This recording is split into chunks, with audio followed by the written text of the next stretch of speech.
up, guys? So today I'm going to be unboxing, checking out the Galaxy S26 Ultra here. Mine has arrived, and if you've had yours or you just got yours, how are you enjoying it? So as always, we'll do some comparisons and kind of check out what's new here. You guys have probably all seen a bunch of unboxings here, so we'll make this one quick here. I did end up going with the darker, kind of black color this year, and this isn't actually as black as I thought it was going to be. It's kind of like almost kind of changes color when it hits the light. It gets kind of lighter, so that's interesting.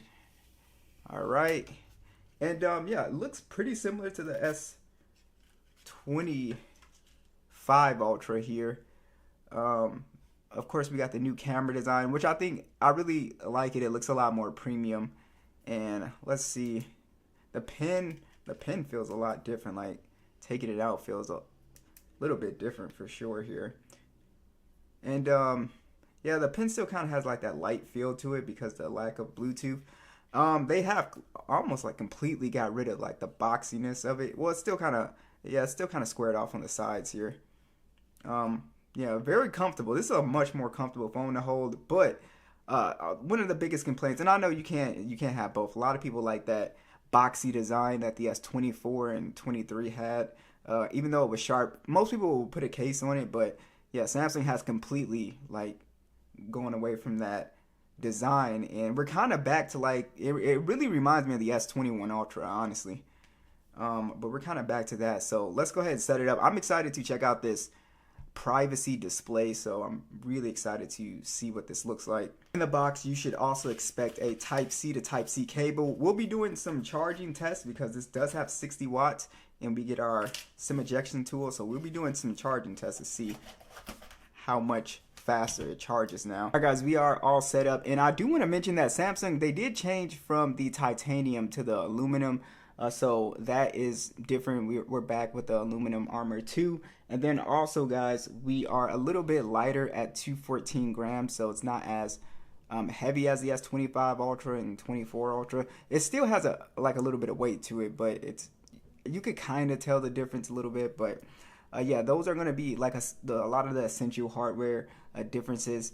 And as far as this display, so let's check out this privacy panel here. It's pretty cool. So we have a toggle right here, so we can turn it on, and then we have conditions for turning it on, so we can have a maximum privacy protection. And I'm pretty sure that you can like turn it on for certain notifications. So if a text message pops up, it'll turn it on. So if we turn it on, first thing we notice is screen dims. Yeah, the screen dims. And it kind of looks like it lowers the resolution a bit. Because right now I have it toggled to 1440p and maximum. So make the screen even more difficult to view when privacy display is on. This may affect normal viewing in addition to viewing from side angles. Okay, so they definitely, I can't really see anything from right here. Yeah, I can't see anything. But if we go to maximum, yeah, it blocks it out even more. I don't think the camera, I'm looking through the camera and you guys could still see that. But let me get it. Okay, so yeah, that's what I'm seeing. Yeah, it just blacks it out. That's pretty cool. Now we still have a really nice display on here. We're supposed to have improved sharpness with this panel as well too. So probably, a little bit more detail with the panel. It's a pretty big screen, same screen size as the 25 6.9 inch dynamic AMOLED panel. Again, 120 Hertz HDR 10 plus, and we still have that 2600 nits peak brightness. And just taking it outdoors, it was still really bright panel. These screens are plenty enough bright. I know screens have gotten to like 3500, but it's really easy to see this screen. And the colors look pretty good. I don't have the vividness slider turned on, so how it is now, this is probably the most color accurate for video editing and photo editing and stuff like that. But if you turn on that vividness slider, you go to display, you can get that older look from the Samsung older phones, like the Note 10 and all that stuff, where it makes the colors really pop and gives you that really nice, like, lively color. So the screen looks great, 90% screen to body ratio. So we have those super slim bezels on here. One thing that I'm kind of noticing, and I kind of have to put them side by side, but this doesn't look as boxy. It looks kind of squared off, so it doesn't look as boxy as the older, S24, 23. I would say probably even the 25. It does kind of have a curve to it now. So again, I think that's what's happening, but it definitely has lost that kind of TV look. Also, something that I noticed, the anti-reflection coating, it still works, but it looks a little bit worse. And I'm not saying it's bad, but I feel like the S25 was blocking out way more light than this. But I mean, this is still it's not bad. So that is one thing I noticed, kind of hitting these lights. I was like, it's not doing as good as the S25. But yeah, 1440p display, 540 PPI, and yeah, overall beautiful panel. And the privacy screen thing is actually pretty cool. I actually really like it. So I ran Geekbench 6 on here. These are the scores we got. So this phone is incredibly fast. And here are the Wildlife Extreme scores. Just ran them. And I feel like if I run it again, I can get a higher score. Sometimes with Geekbench, you have to run them. But these are scores we're getting, 23 to 56. And this phone is going to be a performance beast here. Alright, so as far as Call of Duty, PUBG go, you'll be able to play these games maxed out. The best settings I have is medium, ultra. And yeah, this game looks absolutely beautiful. Samsung is also using better cooling on here as well. So they have improved the cooling. So when you're playing games for a longer period of time, you won't have any, or hopefully shouldn't have any heating issues.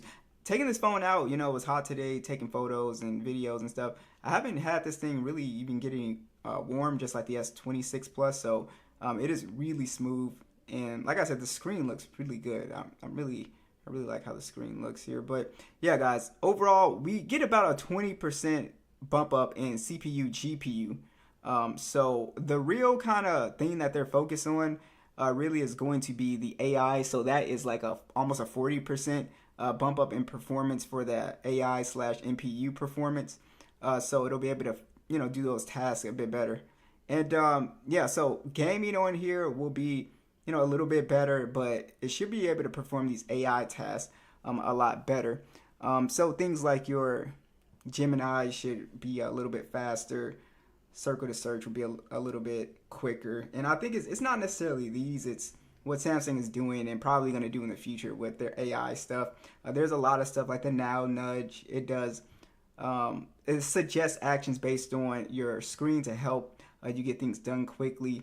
And you also got notification, it summarizes. So it's able to do this stuff, quicker and, stuff like that. So it's always nice that they are, improving the AI. Now we have the Snapdragon 8 Elite Gen 5 and 256 gigs of internal storage and 12 gigs of RAM on the base model here. Let's see if we notice a difference with the speakers.